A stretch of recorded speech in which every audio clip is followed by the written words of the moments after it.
यानी कि 100 रुपए का जो स्टाम्प पेपर है, वो जो आपके मैनिफेस्टो के वादे हैं, अगर उस पे आप अमल नहीं करते हैं तो आपके ऊपर एफआईआर किया जा सकता है। बिल्कुल किया जा सकता है, बिल्कुल बिल्कुल किया जा सकता है। और एफआईआर करने से हमारी पार्टी का रजिस्ट्रेशन रद्द हो जाएगा। जो प्रत्याशी है झूठा वादा किया है वो जेल जाएगा। ऐसा इसके लिए हम लोग दे हमारा जो भी मैनिफेस्टो होता है, जो घोषणा होता है, वो 100 रुपए के स्टाम्प पेपर पर होता है। हम लोग लिखित में वादा करते हैं और वादा करके उनको कहते हैं कि भैया अगर आप हमको जितवा के संसद विधानसभा में भेजते हो तो आपकी लड़ाई हम लड़ेंगे और जो वादा हम किए हैं वो वादा पूरा निभाएंगे, इसमें कोई दो राय नहीं है। नमस्कार, जय भीम, सत श्री अकाल, जोहार। आप देख रहे हैं बहुजन प्लेनेट। सर, आपका बहुजन प्लेनेट पे स्वागत है। बहुत बहुत धन्यवाद। आपका परिचय सर? मैं महेंद्र कुशवाहा, प्रदेश महासचिव बहुजन मुक्ति पार्टी उत्तर प्रदेश। 2024 में लोकसभा का चुनाव है और 2024 के लोकसभा के चुनाव में बहुजन मुक्ति पार्टी का क्या स्टैंड रहेगा? 2024 के लोकसभा के चुनाव में बहुजन मुक्ति पार्टी की बहुत बड़ा स्टैंड रहेगा। हम लोग लगभग 500 लोकसभा के सीटों पे चुनाव लड़वाएंगे अपने पार्टी से। ये हमारा स्टैंड है, हमारी तैयारी चल रही है।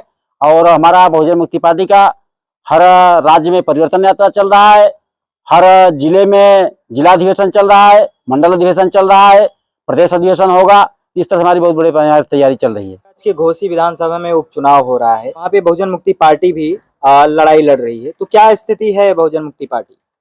बहुजन मुक्ति पार्टी की स्थिति ठीक है। बड़े पैमाने पर लोग वहाँ वोट देने के लिए तैयार हैं।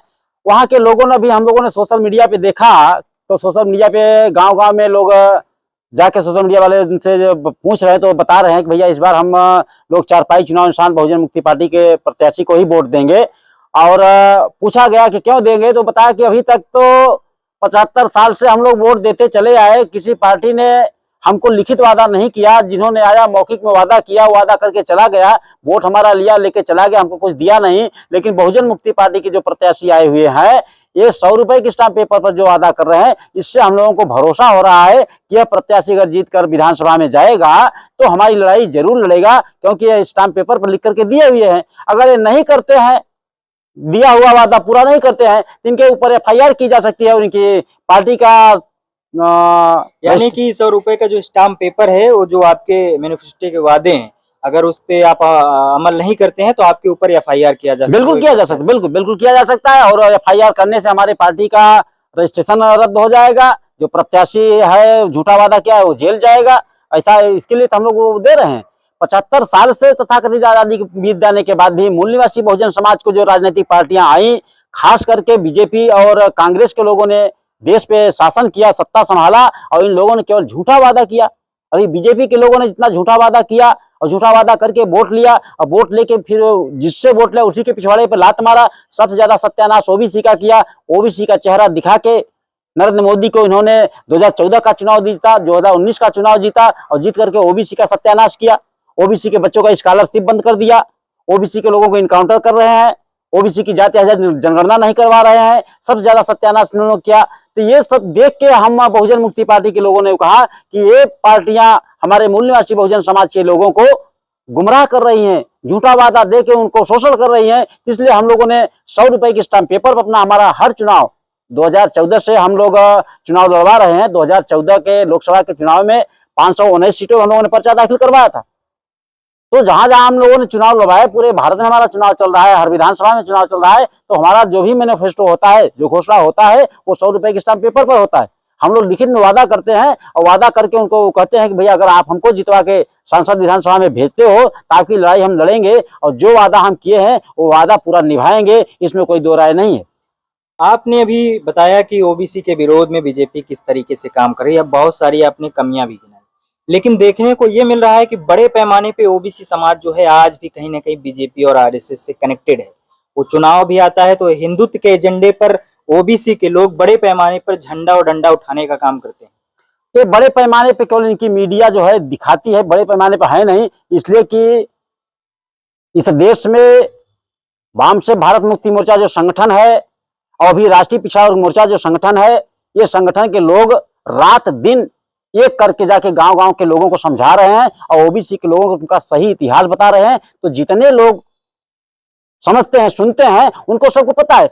कुछ लोग, कुछ ना समझ लोग ओबीसी के जो लोग हैं, जो केवल उनके दिए हुए टुकड़ों में पलने वाले हैं, ओबीसी के लोग वही उनका बस्ता ढो रहे हैं, उनका झंडा ढो रहे हैं, बाकी कोई है नहीं। अब रही बात है कि ये होता है अगर नहीं कोई है तो चुनाव कैसे जीत जाते हैं? तो चुनाव तो ईवीएम में घोटाला करके जीतते हैं। इनकी अपने अगर औकात है बीजेपी और आरएसएस की और कांग्रेस की, तो ईवीएम हटा करके चुनाव करवाएं, फिर औकात इनको समझ में आ जाती है कितने ओबीसी के लोग इनके साथ हैं, कितने एससी के लोग इनके साथ हैं, कितने माइनॉरिटी के लोग इनके साथ हैं। ऐसा करने वाले नहीं है। और ये मैं इसलिए कह रहा हूं कि 8 अक्टूबर 2013 को सुप्रीम कोर्ट, जो भारत का सुप्रीम है, उन्होंने जजमेंट दिया कि ईवीएम मशीन के द्वारा फ्री, फेयर एंड ट्रांसपेरेंट चुनाव नहीं कराया जा सकता। इसका मतलब घोटाले से कराया जा सकता है। तो ये दोनों सरकारें जो कांग्रेस की बनी 2004 और 2009 में, ये भी घोटाले से, ईवीएम घोटाले से बनी। 2014 में और 2019 में जो बीजेपी की सरकार बनी, ये भी घोटाले से बनी। ओबीसी के लोग इनके साथ में नहीं है, कुछ लोग हैं, कुछ लोग तो रहते ही हैं भाई, उनका फंडा रहता है। आप आरोप लगा रहे हैं कि ईवीएम में घोटाला करके बीजेपी चुनाव जीतती है, लेकिन बाकी जो पार्टियां हैं जिनको इलेक्शन लड़ना है, चाहे वो कांग्रेस हो, चाहे वो सपा हो, बसपा हो, बहुजन मुक्ति पार्टी हो या आरजेडी हो, XYZ जितनी भी पार्टियां हैं, कोई भी पार्टी सड़कों पे उतर के ईवीएम के विरोध में आंदोलन क्यों नहीं कर रही है? बहुजन मुक्ति पार्टी 20 जनवरी 2015 को भारत के 31 राज्य के 550 जिलों में ईवीएम का अर्थी उठाने का काम हम लोगों ने किया, बहुजन मुक्ति पार्टी ने किया। अर्थी उठाए थे? बिल्कुल अर्थी उठाया हम लोगों ने। और सुप्रीम कोर्ट में मुकदमा भी हम लोगों का चल रहा है ईवीएम के विरोध में। हम लोग लड़ाई लड़ रहे हैं, बाकी कोई पार्टी नहीं लड़ रही है। इसलिए नहीं लड़ रही कि इतनी पार्टी कोई मजबूत नहीं है। वर्तमान समय में बहुजन मुक्ति पार्टी ही मजबूत पार्टी है, क्योंकि इसका भारत के 31 राज्यों में है। वर्तमान समय में 22 राज्य में हमारा स्ट्रांग है, 22 राज्यों में मेरा स्ट्रांग है। 22 राज्य में मैं राज्य अध्यक्ष है, पूरा मंडल अध्यक्ष है, जिला अध्यक्ष है, विधानसभा तक के हमारे कार्यकर्ता हैं। बाकी तो हमारे छिटपुट भारत के 31 राज्यों में हमारे बहुजन मुक्ति पार्टी है, इसलिए हम लोग ताकतवर हैं। बाकी कोई भी सपा बसपा जिसका आप लोग नाम ले रहे हैं, ये केवल एक राज्य की पार्टियां हैं। एक राज्य के लोग क्या कर सकते हैं? लेकिन जनता तो ताकतवर उसी को मानती है जिसके MP और MLA होते हैं। आपकी पार्टी के तो एक भी MP MLA नहीं है। जनता उनको ताकतवर केवल मानती है, मुंह से मानती है, दिल से नहीं। मगर ताकतवर है तो जनता के मुद्दे पर लड़ाई लड़े ना। किस पार्टी ने जनता के मुद्दे पर लड़ाई लड़ी? कोई पार्टी जनता के मुद्दे पर लड़ाई लड़ी? ईवीएम घोटाला करके सरकार बनाई है, कोई लड़ रहा है? ओबीसी की ज्यादा जनगणना नहीं हो रही, कोई लड़ रहा है? ओबीसी के बच्चों की स्कॉलरशिप रोक दिया गया, कोई लड़ रहा है?